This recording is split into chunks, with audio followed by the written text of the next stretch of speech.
Kristen with Nerdette's NewsStand, and I want to talk a little bit about a couple different news articles that have came out about Johnny Depp. I am combining two, and then I have a bigger video on Johnny Depp tomorrow, so make sure you're subscribed.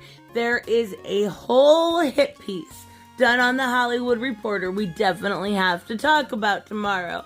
So, as of today, there is some good news.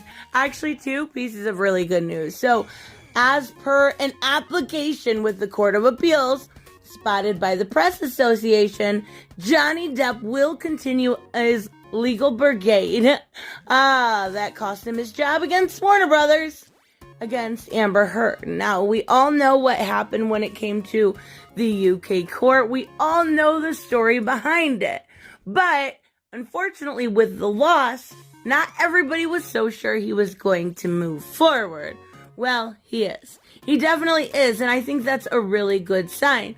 I said in my video about this before, I don't think he should have started it, unfortunately. I get why, though. But if he's gone this far, he needs to continue. He absolutely does. There's no point of stopping now. It could be just a battle in a bigger war. So I think this is good. Going to the Court of Appeals should definitely, hopefully, favor better than what we got with Judge Nichols and how unfair his treatment of Johnny's evidence, and how much his favor came towards Amber Heard. So I'm really hoping this goes better for him. But what I want to talk about mainly, because I think we all kind of knew this was coming, right? We just needed the official paper to tell us so. What I want to talk about mainly is Stephen Crowley. Now, this is a man that was in a movie that Never Back Down I used to absolutely love, but I don't remember him in it, unfortunately. But he had a very interesting podcast. So I listened to his channel, and I'll link it in the description and in the pinned comment to his podcast with one of his friends. Now, I listened to the entire thing. It was definitely very interesting. I always like hearing the insider perspective of somebody that's been there, done that, got the t-shirt. And that's exactly what he did. He worked with Amber Heard on one of her earliest movies, Never Back Down. He got to see her and how she treated people. There was a few weird things he did say about her, like the fact that when she walks into a room, she just oozes sex. What? He did call her a succubus, which I would definitely not take as a compliment, Amber, but even so, I kind of got that feeling about her anyway, right? And not in a good way. She's not like the woman that walks in a room and she's beautiful and you stare at her and you're like, wow.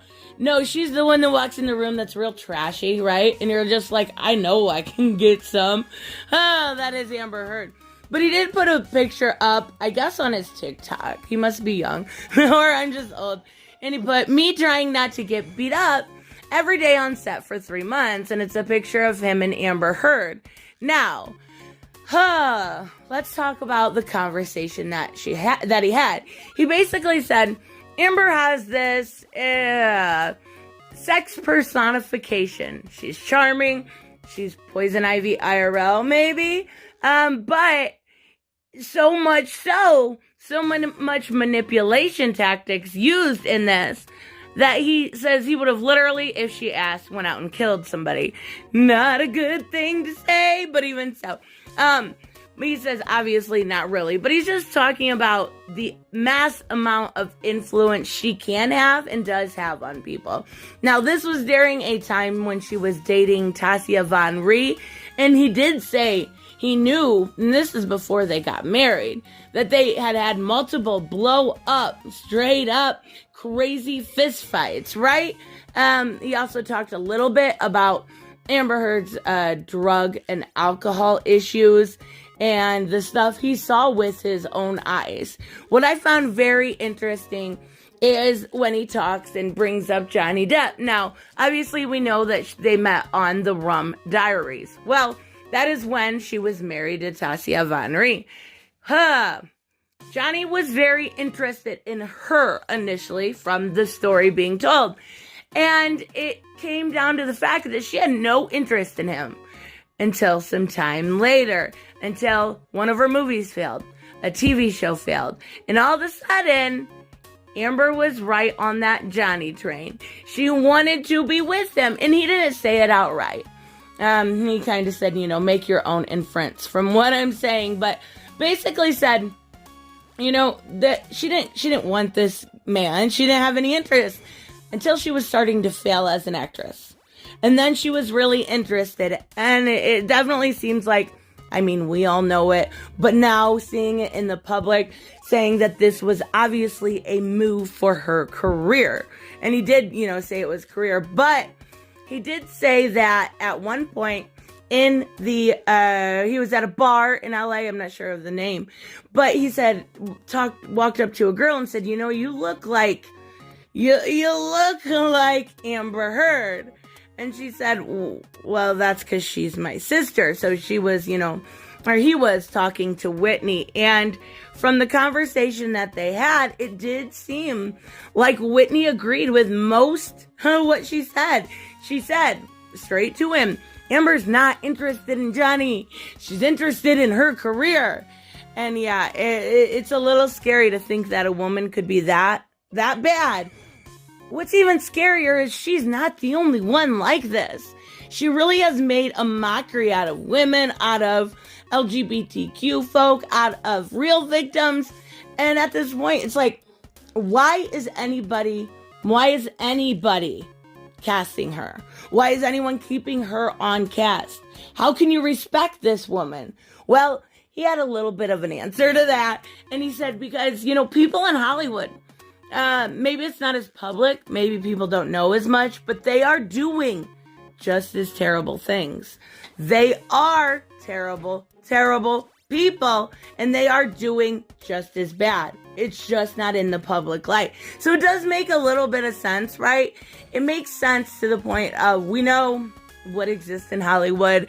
They basically put it right in front of your face and say, ha, nothing you can do about it, right? And it's unfortunate, but we know that Amber is doing this exact same thing. And I think it's actually pretty cool that he spoke out about it, because right now, if you go up against anybody, and I mean anybody that is female or LGBTQ or a POC, you're going to get in trouble by the right people, I guess you could say, by the people that think they're right. And I talked about this a little bit in my video this morning about the new YouTube changes. It's just, where does it stop? Where does freedom of speech actually belong right now? Because it seems like it's all gone. It seems like you are told what to believe. You are told what to believe, not taught how to believe or how to think.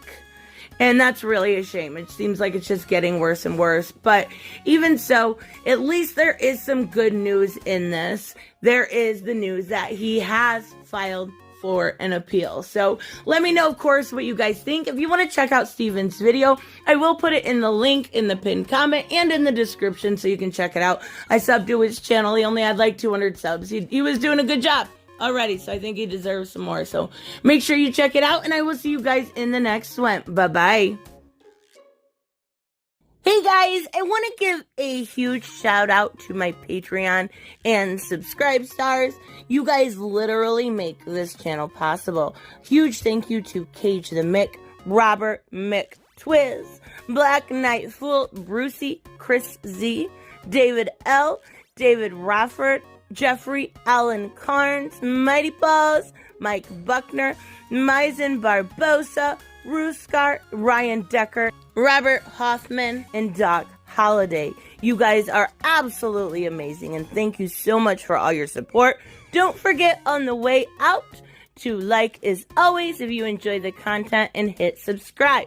And I will see you in the next one. Bye-bye.